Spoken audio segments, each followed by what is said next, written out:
The Minnesota Vikings moved to 9-4 after beating the Detroit Lions. Final score 20-7.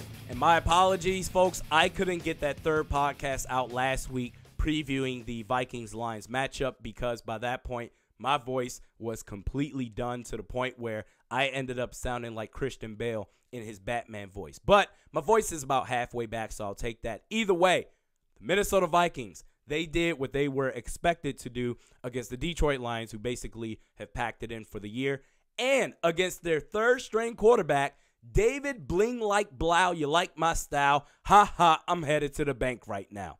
Little 50 Cent reference right there. He completed, David Blau, 24 of his 40 pass attempts, 205 yards, 1 touchdown, 2 interceptions, and he also took 5 sacks. And part of that could be due to the fact that Mike Zimmer finally decided to put his pride to the side and bench Xavier Rhodes for large chunks of the game yesterday. I think it's addition by subtraction either way, but I want to see what this secondary looks like against quality competition. Harrison Smith, 1 TFL, 1 interception, 2 pass deflections yesterday. That's pretty damn dope. Also, Danielle Hunter, the youngest player in the history of the National Football League to reach 50 sacks. He had 3 sacks yesterday, one of which leads to the double R play of the game.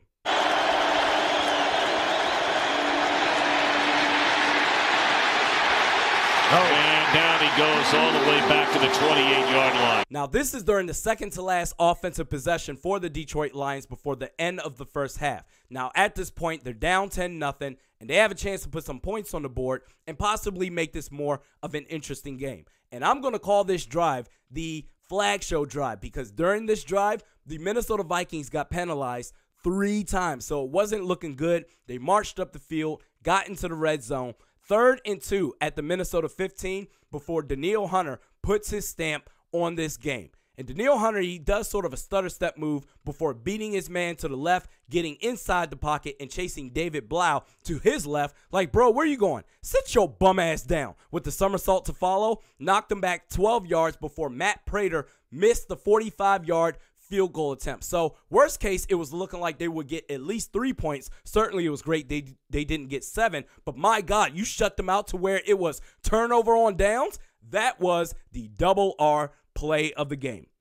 Now we get to the offense.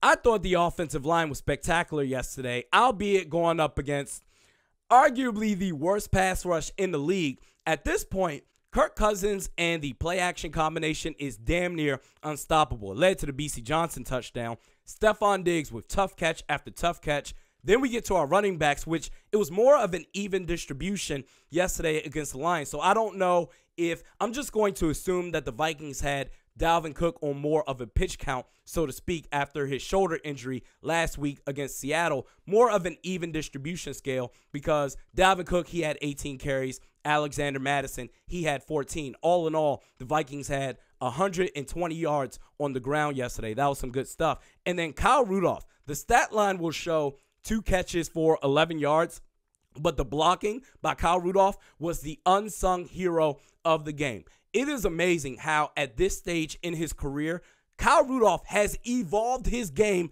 the last 2 years. He's a tough-ass football player, and he deserves some respect. So all in all, the Vikings are 9-4. You're still basically a lock to make the 6th seed. You control your own destiny. We'll see what happens. So next week, you go up against the Chargers.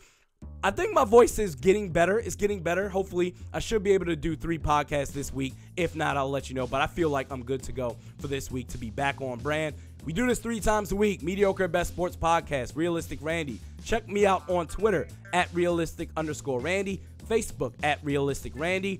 The next podcast will be on Wednesday. We'll see you then.